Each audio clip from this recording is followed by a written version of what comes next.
നമ്മുടെ നാട്ടിൽ വലിയൊരു റോഡ് വരെയാണ് 10 ലൈനൊക്കെ ഉള്ള വലിയൊരു റോഡ്. പക്ഷേ ഈ റോഡിൻ്റെ അകത്ത് ഒരുപാട് വലിയ പ്രശ്നങ്ങളുണ്ട്. ഞാനാണെങ്കിൽ ആഫ്രിക്കയിലും ഓസ്ട്രേലിയയിലും യൂറോപ്പിലും അമേരിക്കയിലും ഏഷ്യയിലൊക്കെ ഒരുപാട് സ്ഥലത്ത് ലെഫ്റ്റും റൈറ്റും മഞ്ഞിലും മലയിലൊക്കെ ഒരുപാട് സ്ഥലത്ത് ഞാൻ കാർ ഓടിച്ചിട്ടുണ്ട്. ഭൂമി ഏറ്റെടുത്ത് നൽകിയെങ്കിലും ഈ റോഡിൻ്റെ എൻജിനീയറിങ്ങിൽ ഒരുപാട് പ്രശ്നമുണ്ട്. നമുക്ക് ഈ റോഡ് ഇപ്പോൾ ഓപ്പണായി തുടങ്ങിയപ്പോൾ നമ്മൾ ആലോചിക്കുന്നത് ഈ റോഡിൽ ഇതിൽ ജീവിക്കാൻ നമ്മൾ ഏത് വഴി പോകും, എങ്ങനെയാണ് നമ്മൾ ഈ റോഡ് ഫുള്ള് അപ്പായി കഴിയുമ്പം നമ്മൾ എങ്ങനെയാണ് ഇവിടെ ജീവിക്കാൻ പോകുന്നത്. ഈ റോഡ് വേണമെന്നുള്ളൊരു ആവശ്യം നമ്മുടെ മനസ്സിലുണ്ടായിരുന്നു. പക്ഷേ ഇതിൻ്റെ ഒരു പബ്ലിക് സെൻട്രിക് ആയിട്ടുള്ള ഒരു എൻജിനീയറിങ് ഇല്ല. എന്നുവെച്ചാൽ കേരളത്തിൻ്റെ ജോഗ്രഫിയും ആ പോപ്പുലേഷനും ഡെൻസിറ്റിയും ഒന്നും കൺസിഡർ ചെയ്യാനാണ് ഈ റോഡ് ഉണ്ടാക്കിയിട്ടുള്ളത്. അത് കേരളത്തിൻ്റെ ഒരു കാര്യം പറയുകയാണെങ്കിൽ ഓരോ 5-10 കിലോമീറ്റർ കൂടുമ്പം ഒരു ടൗൺ ഉണ്ടാവും. ഇപ്പോൾ ട്രിവാൻഡ്രത്തിന് 7 ടയർ 2 സിറ്റീസ് ഉണ്ട്. സ്കൂള്, പള്ളി, ആശുപത്രി, ഇങ്ങനെ ഓരോന്നും റോഡിൻ്റെ 2 ഭാഗത്തും ഇങ്ങനെ വന്നുകൊണ്ടേയിരിക്കും. പക്ഷേ ഈ റോഡിൻ്റെ ഡിസൈൻ എന്ന് പറയുന്നത് ഒരു എംടി ലാൻഡിൽ കൂടെ ഉള്ള ഒരു എക്സ്പ്രസ് ഹൈവേ ആണ്. അതായത് നോർത്ത് ഇന്ത്യയിൽ ഏതോ ഒരു വയലിലോ അല്ലെങ്കിൽ ഒഴിഞ്ഞു കിടക്കുന്ന സ്ഥലത്തുണ്ടാകുന്ന ഒരു റോഡ് പോലത്തെ റോഡാണ് ഇവിടെ ഉണ്ടാക്കിയിട്ടേക്കുന്നത്. അതായത് ഇതിൻ്റെ സർവീസ് റോഡ്. ഈ സർവീസ് റോഡ് എന്ന് പറയുന്നത് 2 ലൈനാണ് ഒരു സൈഡിൽ. ഇതിൽ അങ്ങോട്ടും ഇങ്ങോട്ടും ട്രാഫിക് ഉണ്ടാകാനുള്ള ഒരു സാധ്യതയില്ല. ഒരു KSRTC ബസ് സ്റ്റോപ്പായി കഴിഞ്ഞാൽ ആ ട്രാഫിക് ഫുള്ള് സ്റ്റോപ്പാകും. അതായത് നമുക്ക് ഈ പറയുന്ന 5-10 കിലോമീറ്റർ കൂടുമ്പോഴത്തേക്കും ഓരോ ടൗൺ ഉണ്ട് എന്നുള്ള കാര്യം കൂടെ നമ്മൾ കൺസിഡർ ചെയ്യണം. അതായത് ഇത്രയും വലിയ മതിലിൻ്റെ അപ്പുറത്തോട്ട് ഒരു അമ്മയ്ക്ക് കുട്ടിയെ സ്കൂളിൽ കൊണ്ടുവിടാൻ പറ്റൂല. രണ്ടാമതൊരു കാര്യം എന്ന് വെച്ചാൽ ഈ ഹൈവേയിലോട്ട് കയറാനും ഇറങ്ങാനും എൻട്രി പോയിൻറ്റും എക്സിറ്റ് പോയിൻറ്റും. കാരണം എന്ന് വെച്ചാൽ സർവീസ് റോഡിൻ്റെ സ്പീഡ് എന്ന് പറയുന്നത് ചിലപ്പോൾ 20-30 കിലോമീറ്റർ ആയിരിക്കും. ഹൈവേയുടെ സ്പീഡ് എന്ന് പറയുന്നത് 90 കിലോമീറ്റർ 100 കിലോമീറ്റർ ആയിരിക്കും.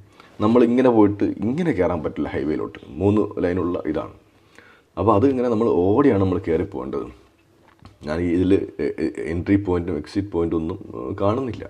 അതായത് നമ്മൾ ഡ്രൈവറിൻ്റെ ഒരു ശ്രദ്ധക്കുറവ് കൊണ്ടല്ലാതെ തന്നെ ഈ ഡിസൈൻ്റെ പ്രശ്നം കൊണ്ട് ഒരുപാട് ആക്സിഡൻറ്റുകൾ നടക്കാൻ സാധ്യതയുണ്ട്. പിന്നെ ഒരു കാര്യം വെച്ചാൽ നമ്മൾ ഈ റോഡിൻ്റെ ബ്രിഡ്ജുകൾ ഇടയ്ക്കിടയ്ക്ക് എലിവേറ്റ് ചെയ്യുന്ന ബ്രിഡ്ജുകളുണ്ട്. ഈ ബ്രിഡ്ജിൻ്റെ അടിയിലൊന്നും മര്യാദയ്ക്കുള്ള U-turn പോയിൻറ്റ്സ് ഇല്ല, ലെഫ്റ്റ് ടേൺ പോയിൻറ്റ്സ് ഇല്ല, ഫ്രീ ലെഫ്റ്റ് ഇല്ല. നടക്കാൻ പോകണമെന്ന് വെച്ചാൽ പോലീസ് സ്റ്റേഷനിൽ ആർക്കെങ്കിലും ഒരു പണി കൊടുക്കണമെങ്കിൽ അവരെയൊക്കെ പിടിച്ച് അവിടെ ഡ്യൂട്ടിക്കിടും. അതായത് 10-15 പോലീസുകാർ കിടന്ന് കഷ്ടപ്പെട്ട് ട്രാഫിക് നിയന്ത്രിക്കേണ്ട അവസ്ഥ വരും. അതുപോലെ തന്നെ വേറൊരു കാര്യമാണ്, നമ്മൾ ഈ റോഡ് എലിവേറ്റഡ് ഹൈവേ ഇങ്ങനെ പോകുമ്പോഴത്തേക്കും ഇത് ബേസിക്കലി ചെയ്യണമെന്ന് വെച്ചാൽ കിഴക്കുന്ന് വരുന്ന വെള്ളം, കേരളത്തിൽ 44 നദികളുണ്ട്, 41 അറബിക്കടലിലോട്ടാണ് പോണത്. അപ്പം ഈ വെള്ളമെല്ലാം നമ്മൾ ഈ ഹൈവേയിൽ സ്റ്റോപ്പ് ചെയ്യണം. അതായത് ഒരു ഹൈ ഇൻറ്റൻസിറ്റി റെയിൻ വന്നു കഴിഞ്ഞാൽ ഈ റോഡിന് ഇപ്പുറത്തുള്ള സ്ഥലത്തെല്ലാം വെള്ളക്കെട്ടുണ്ടാവാനുള്ള സാധ്യത ഉണ്ട്. മാത്രമല്ല ഈ ഒരു വലിയ മതിലിങ്ങനെ പോകുമ്പോഴത്തേക്കും കേരളം എന്നുള്ള ഒരു മാർക്കറ്റായിട്ടുള്ള അല്ലെങ്കിൽ ഒരു കമ്മ്യൂണിറ്റി ആയിട്ടുള്ള ഒരു സ്ഥലത്തിന് ഇതിനെ 2ആയിട്ട് കംപ്ലീറ്റ്ലി സ്പ്ലിറ്റ് ചെയ്യാണ്. അതായത് 6ൻ്റെ അക്കരയും ഇക്കരയും എന്ന് പറയുന്നത് പോലെ റോഡിൻ്റെ അപ്പുറത്തും ഇപ്പുറത്തുമുള്ള ആൾക്കാരുടെ ജീവിതമാവും. നടന്നു പോകാനുള്ള വഴികളില്ല, ക്രോസ് ചെയ്യാനുള്ള സ്ഥലങ്ങളില്ല. അതായത് കേരളത്തിൽ ഈ റോഡ് ആൾക്കാരെ തമ്മിൽ കണക്ട് ചെയ്യാൻ പോകുന്ന റോഡല്ല, ആൾക്കാരെ തമ്മിൽ ഡിവൈഡ് ചെയ്യാൻ പോകുന്ന ഒരു റോഡാണ്. ഇതിനേക്കാളും എല്ലാം വലിയൊരു പ്രശ്നമുണ്ട്, പാർക്കിംഗ്. ഈ എലിവേറ്റഡ് റോഡിൻ്റെ അകത്തുള്ള ഇതെല്ലാം ലാൻഡ് ഫില്ല് ചെയ്ത് പോയിരിക്കുന്ന റോഡാണ്. അതായത് ഈ പറയുന്ന സ്ഥലത്തിൽ നമ്മൾ ഇത്രയും പൈസ കൊടുത്ത് വാങ്ങിയ സ്ഥലത്ത് ഇനി ഒരിക്കൽ കൂടെ ഇതിൽ അക്യൂസ് ചെയ്യാൻ സ്ഥലമില്ലാത്ത ഈ സ്ഥലത്ത് മുഴുവൻ മണ്ണിട്ട് നികത്തി പോവുകയാണ്. എവിടെയൊക്കെ പില്ലർ കൊടുത്താൽ മാത്രം കൊടുത്ത് പാർക്കിംഗ് കൊടുക്കാമായിരുന്നു, അടിയിൽ കൂടെ സർവീസ് റോഡ് വലുതാക്കാമായിരുന്നു, ഫ്യൂച്ചർ മെട്രോയ്ക്ക് കൊടുക്കാമായിരുന്നു, ലോക്കൽ ബിസിനസ്സുകൾക്ക് കൊടുക്കാമായിരുന്നു, എന്തെല്ലാം കാര്യങ്ങൾ ചെയ്യാമായിരുന്നു. ഇതൊന്നുമില്ല. 2 സൈഡിലും മതിൽ കെട്ടി പൊക്കിയിട്ട് ജസ്റ്റ് മണ്ണിട്ട് ഫില്ല് ചെയ്ത് പോവുകയാണ്. അതായത് അടുത്തൊരു 40 വർഷത്തേക്ക് വേണ്ടിയുള്ള ഒരു പ്ലാനും ഇതിനകത്ത് ചെയ്തിട്ടില്ല. നമ്മൾ സ്ഥലപരിമിതി ഉള്ളൊരു സ്ഥലമാണ്. അപ്പോൾ ഈ സ്ഥലത്ത് റോഡിൻ്റെ എൻജിനീയറിംഗ് എന്ന് പറയുന്നത് ഹോറിബിളാണ്.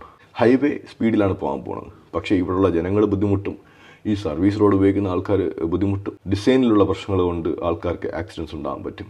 ഈ NH66 എന്ന് പറഞ്ഞ റോഡ് ഫെയിലായത് നമ്മൾ മലയാളികളുടെ പ്രശ്നം കൊണ്ടല്ല. ഈ റോഡ് എൻജിനീയറിംഗ് ചെയ്തവർ നമ്മൾ മലയാളികളുടെ ജോഗ്രഫിയും ഡെൻസിറ്റിയും പോപ്പുലേഷനും നമ്മുടെ റിക്വയർമെൻറ്റ് മനസ്സിലാക്കാത്തതുകൊണ്ടാണ്. ഇനിയെങ്കിലും ഈ റോഡിൻ്റെ പണി തീരാത്ത സ്ഥലങ്ങളിലെങ്കിലും അല്ലെങ്കിൽ ഈ പറഞ്ഞ പ്രശ്നങ്ങൾ ആരെങ്കിലുമൊക്കെ ഒന്ന് പരിഗണിച്ച് അത് ക്ലിയർ ചെയ്യണം എന്നുള്ളത് വളരെ നല്ലൊരു കാര്യമായിരിക്കും.